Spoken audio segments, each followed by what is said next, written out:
my fingers, they go straight to the soul of man. The right hand, the hand of love. The story of life is this.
Guys, what's up?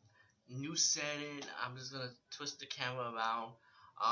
Since I'm having a DVD showcase, since I have the DVD on me, and usually when I don't have the movie on me, it's like maybe I watch it online or you know or on TV. So usually I just do the poster thing.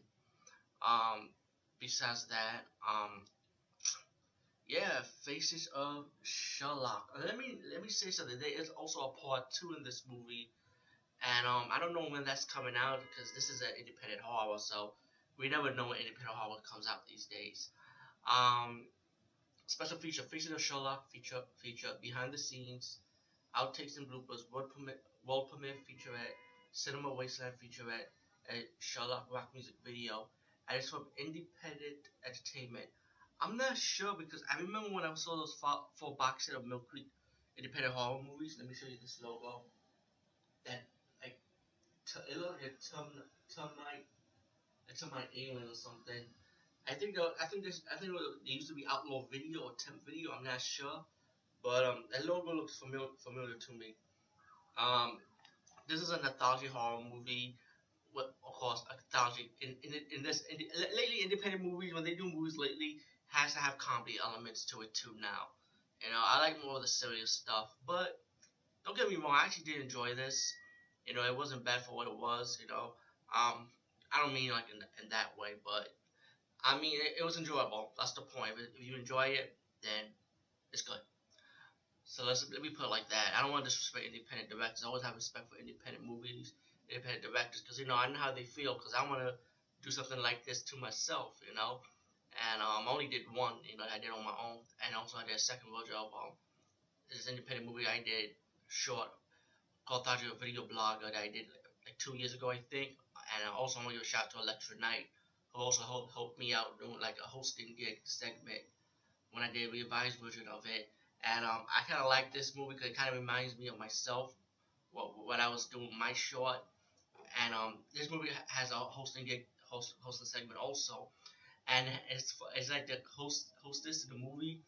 They call us Slutpira or something. It was like a spoof of a vibe, I would say.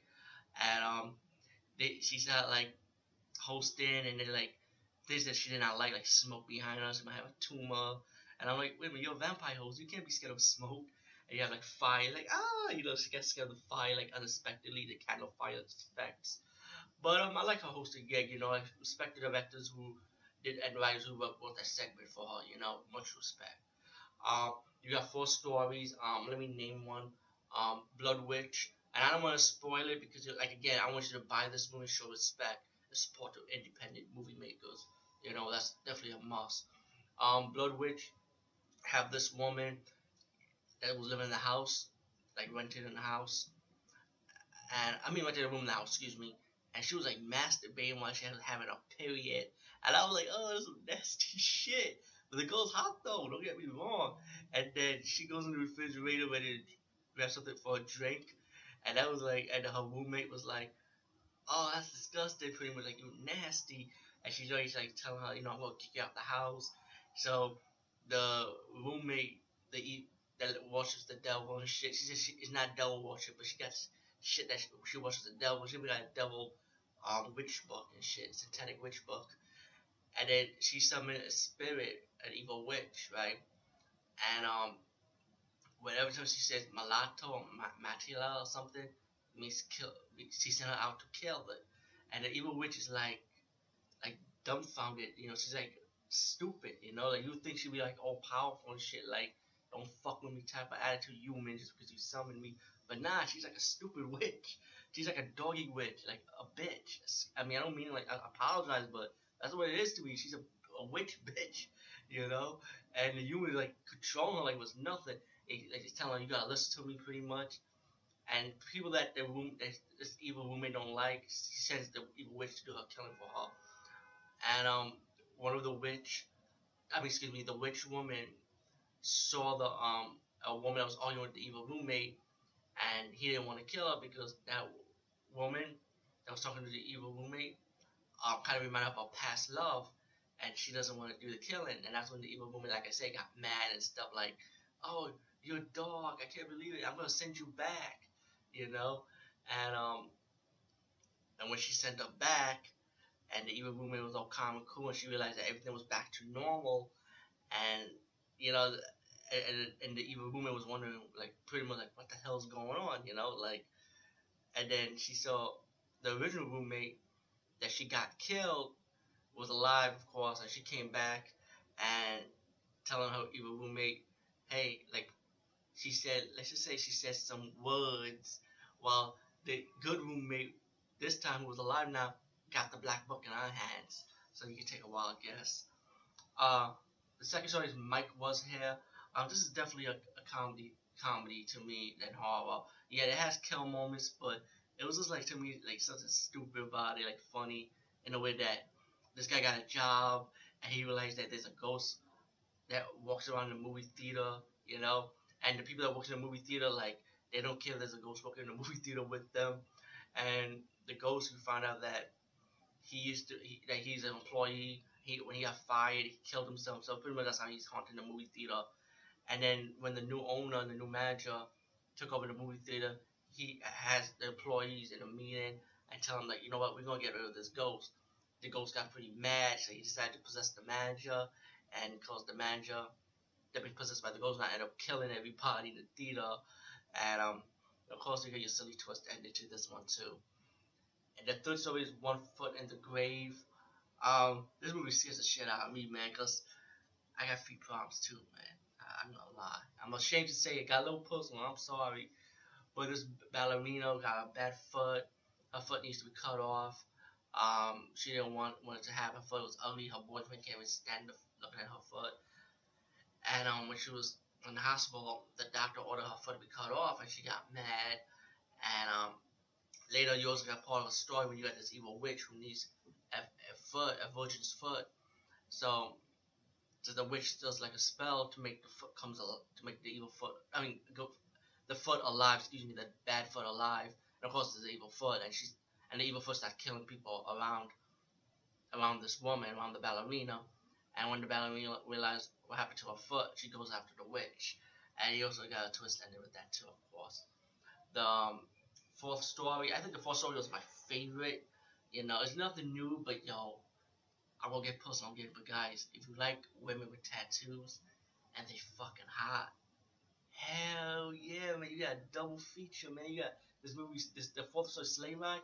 You got these two hot chicks with tattoos and they butt naked. Like, I'm gonna be real, people. Like, when I see sexy shit, like beautiful women, I'm gonna say it. And, just the fourth story alone is worth the price for this. But again, the whole movie's enjoyable. Don't get me wrong, it's enjoyable. Like, if you're a fan of independent movie and you can take it for what it is, it's worth the money. But if you like babes, like the fourth story will deliver it. The movie's called Sleigh Ride. You got a mysterious killer killing the first woman, and then you get to the story where about this tattooed woman, another tattooed woman, hot as hell too, that she's gonna be alone in the house. Her parents are going away. She's gonna have people keep her company like the science student that she was friends with. They're both gonna get wood for the house, and they saw this guy, and you might think that he's a killer, right? I don't want to spoil too much, but he's not. And I mean, I like the horror and the comedy elements in the fourth story sleigh ride. Besides the women being hot and beautiful and naked, besides that part, but the fourth story was really good. I like it. Nothing new, but it was enjoyable. But while the woman was living in the house, start seeing start seeing like a dead body. I would say let's leave it like that. And she was captured, and her friend got captured from the killer, and then you start find out who the killer is, and then you find out there's another twist in this movie, like another guest appearance in this movie. Let's just pretend, and I would say this is a guest appearance. Like you didn't expect that this person was gonna save the girl from the killer, and you got a silly ending with it too, the fourth story. But Sleigh Ride, I actually liked it. It wasn't bad. Then you got your story tie into it, which is the hosting segment with Slutpira. Let me see if I can say the name right. Is it on there? Or it doesn't say it here. Hold on.